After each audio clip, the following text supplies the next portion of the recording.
உண்மையுள்ள மனுஷன். உண்மையுள்ள மனுஷன் பரிபூர்ண ஆசீர்வாதங்களை பெறுவான். ஐசுவரியவான் ஆகிறதற்கு தீ விரிக்கிறவனோ ஆக்கினைக்கு தப்பான். நமக்கு மெய்யான சந்தோஷம் தேவை. உண்மையான வழியில் நடந்தால்தான் நமக்கு மெய்யான சந்தோஷம் கிடைக்கும்.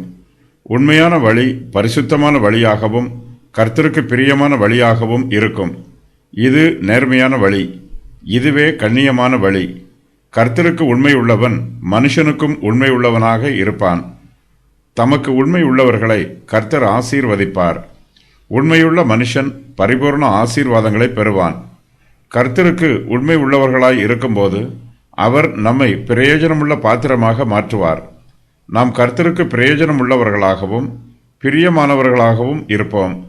கர்த்தருக்கு பிரயோஜனமாக இருப்பவர்கள் மனுஷருக்கும் பிரயோஜனமாய் இருப்பார்கள்.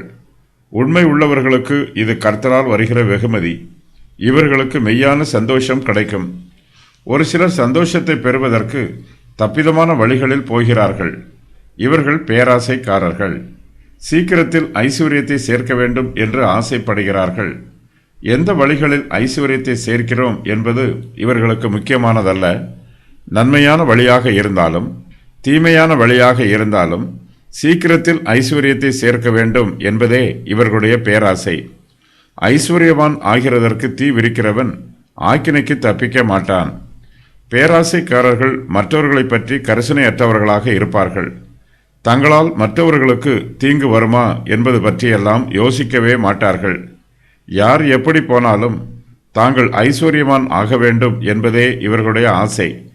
இவர்களுடைய வார்த்தையிலும் செய்கையிலும் இருதயத்தின் சிந்தையிலும் சுத்தம் இருக்காது.